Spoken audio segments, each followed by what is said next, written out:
Hey guys, it's Marcus with DesignIY, and you're watching the most embarrassing thing I've ever... Hey guys, it's Marcus with DesignIY, and you're watching... Do we really have to upload this? Yeah. You sure? Yeah.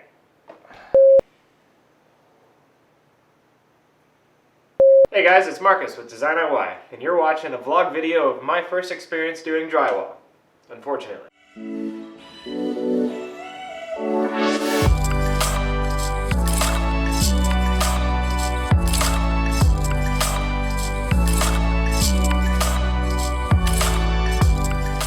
Alright, so we need to talk.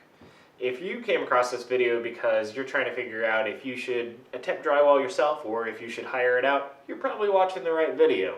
If you came here for a good laugh, keep watching. If you came here to figure out how to do drywall the right way, you should probably look elsewhere. Though I will be going over everything I did wrong at the end of the video, so try to see if you can spot everything that I did wrong along the way. I'll give you a hint. Everything. So, just watch. I'll be over there in the corner, crying and rethinking my life choices. It is time for drywall. As you can see, I already got my first piece up. Don't mind that, and definitely don't mind this cluster down there in the corner. This is my first piece of drywall ever hung, ever, and it's on a ceiling. I had these guys going all the way across, and the first time I hung the drywall, the furring strips went all the way across.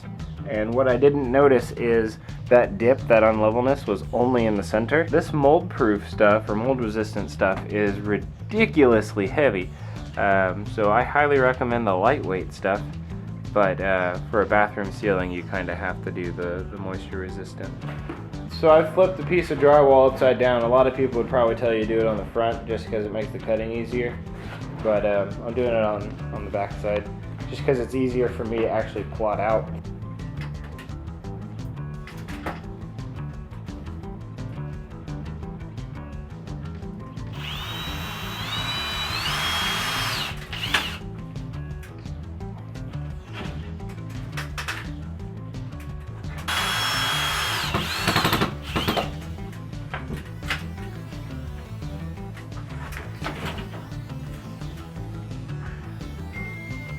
Not working out like I want it to.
Drywall.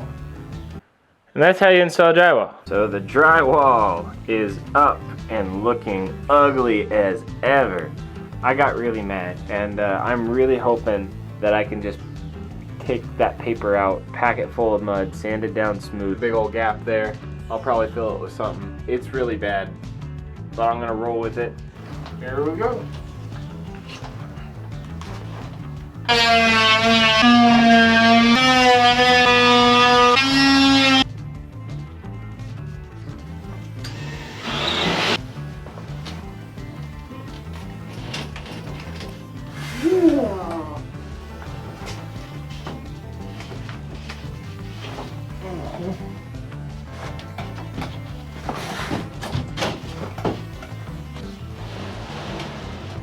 How am I gonna get those guys?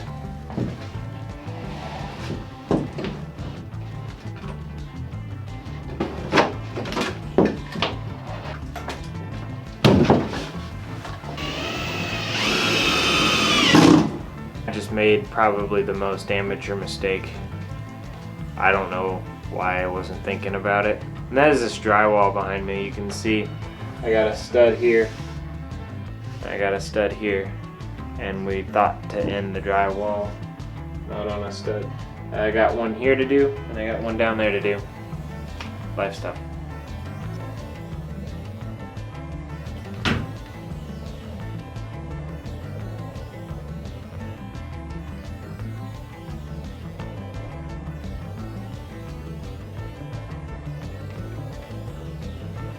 This will be the final coat, hopefully final coat, of drywall mud. We are using the fast dry stuff, so it sets in about an hour, 45 minutes for the working time. Basically, I went ahead and gave it a little bit of something to sit on since the levels were so different. And we had our huge oil mess up there. I think we're gonna get it to the point where it's going to be smooth. So we finished one round of mudding, and right in the middle of putting this here corner bead on this outside corner, all my mud hardened up on me just like that. Hey guys, now time to sand all the drywall mud. I want to show you exactly how much difference you're creating if you use a vacuum on the inside. And this isn't vacuum while you're sanding. My orbital sander that I'll be using. Anyway, comparison. Be clear.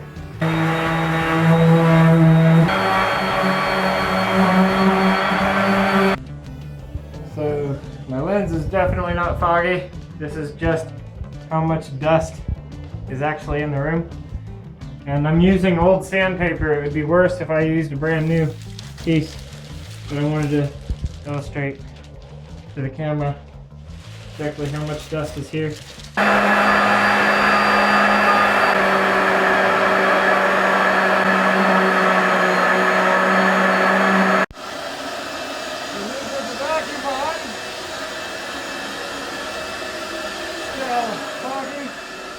But definitely better. Hey guys, 4 solid hours of sanding. I had no idea it was going to take that long. I went ahead and took everything out off of the floor. I'm still going to have to go back with the sanding sponge and get some of the spots that I can still feel, like right here. Right here with my finger. But even with the vacuum going, even with this piece of plastic covering it all and closing off the vent in the room next door, you can see on the table here how much drywall dust there is. It's kind of ridiculous. The dust is just going to go everywhere, whether you like it or not. So welcome to drywall dust. I did vacuum all the walls, which is why they look so green. They did not used to look that green. So, anyway, just wanted to give you this update. So we'll come back, I suppose, whenever we're doing some priming and some painting. Till then, we'll see you later.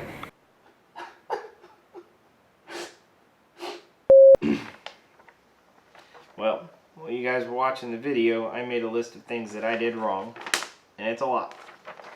Here we go. I should have studied drywall installation more so I knew what I was doing from the get-go. I should never try to finish quicker. I did it in 1 to 2 days. Should be in a 5-day process. I should have removed the lath from the ceiling and the wall for that matter. Leveling the joist should have been done by scabbing or by sistering and should have been continuous. Every cracked piece should have been replaced. I should have used a hoist or a second person. I should have used the proper amount of screws. I should have installed the beveled ends to the beveled ends and the butt ends to the butt ends. When I started this, I had no idea that there was a beveled end. I should not have changed the layout to conserve drywall. Major rips in the paper should have been replaced. I should have used regular mud instead of hot mud, and likewise I should have used paper tape rather than fiber tape. I should not have attempted something as advanced as recessed baseboard on my first drywall job. I should always land the drywall joints on the studs. I should have used metal corner bead on the outside corners and folded tape on the inside corners. I used sure bead on both. I hate that stuff.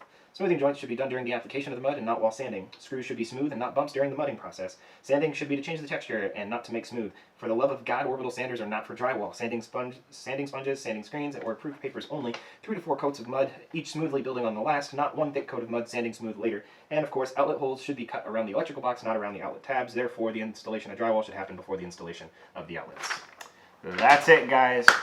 Hope you enjoyed this video. If you got a good laugh at it, on full screen right now, drop me a thumbs up. Really going to appreciate it. Drop me down in the comments and let me know that this was indeed the worst drywall job that you have ever seen.